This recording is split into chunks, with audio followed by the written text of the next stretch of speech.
beans in 2 days of U.S.-China trade negotiations, but the details are still a bit under wraps. RFD-TV's Sarah Mock breaks down the latest from the sit-down between the two world powers. Sarah?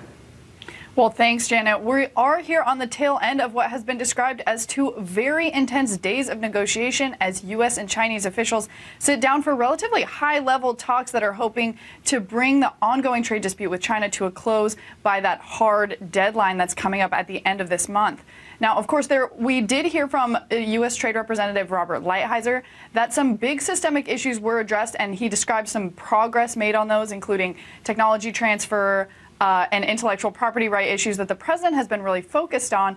But then, of course, also on tariff and non-tariff barriers and additional Chinese purchases of U.S. ag, manufacturing, and energy products. Of course, the big takeaway from this meeting for U.S. producers is that the Chinese agreed to immediately begin purchasing 5 million tons of U.S. soybeans. There was some confusion about how exactly that went. We were looking back at the transcript in the last hour or so, going through the video. There is confusion about whether that was a per-day figure. It has been confirmed by the White House that that was not per day. It's unclear whether or not that is going to be in addition to some previous purchases already made by the Chinese, or whether that's in addition to. We're still kind of clarifying that language here in Washington, but we are also looking at, we saw the president make a statement yesterday from the Oval Office where he really assured farmers and ranchers that their priorities are still a top priority in these trade discussions.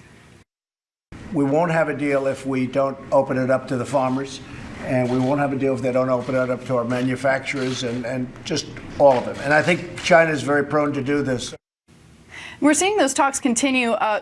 Lighthizer said throughout kind of the next several weeks, a trade delegation from the U.S. is expected to go to Beijing sometime mid-February, perhaps, though there has been a hesitation to confirm what those dates are.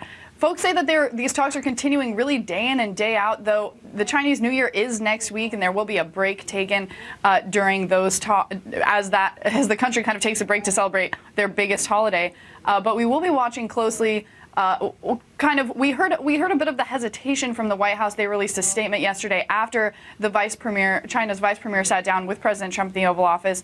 The White House saying, quote, that while progress has been made, much work remains to be done. President Trump has reiterated that the 90-day process represents a hard deadline and that U.S. tariffs will increase unless the U.S. and China reach a satisfactory outcome by March 1st. So we see that deadline coming down quite quickly, and we heard the quote from Robert Lighthizer yesterday at the White House saying, quote, enforcement, enforcement, enforcement.